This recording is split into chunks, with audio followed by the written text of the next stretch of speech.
Alright, so whenever I have some free time, I like to play poker, Texas Hold'em. And whenever I'm at a game, someone always asks me what the best way to cheat is. The best way to cheat is by using a technique called palming. And there's several different ways you can palm a card. And you have to be very careful at it, because if you do it wrong, you can get caught, and you get caught, you get in trouble. This technique, the technique I'm about to show you, I think is the best and the most effective. It's called the invisible palm. Check it out. Let's see, I think we'll do it with 4 cards. I'm trying to think of the best way to show this to you. Now you don't have to remember what cards we use. We just got 4 of them. And most of the time, when someone sees a card disappear or show up where they didn't expect it, they think you're cheating by having the card up your sleeve. You hear that all the time. Oh, it's up his sleeve.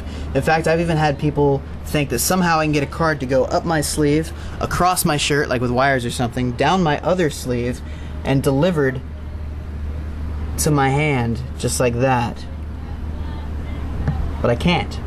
Now that right there was the invisible palm. I'll do it again. Do it a little bit slower.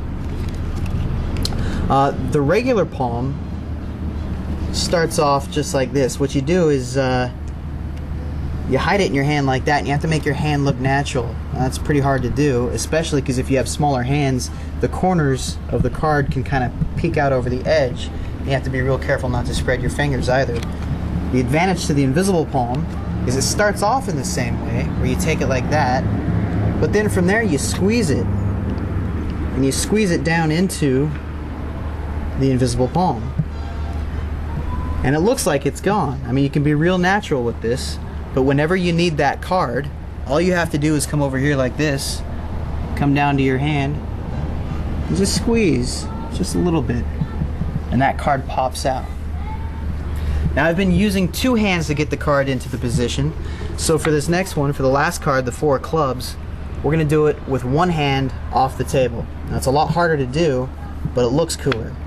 So here's how we do that. When you do it with 1 hand,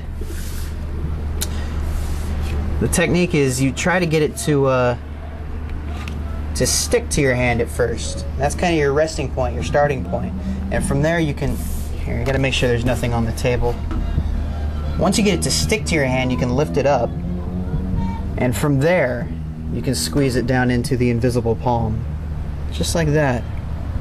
And once again, whenever you need that card, whenever you're ready for it, just come down to your other cards, and you just gotta give it a little squeeze. And that last card pops out. And that is the invisible palm.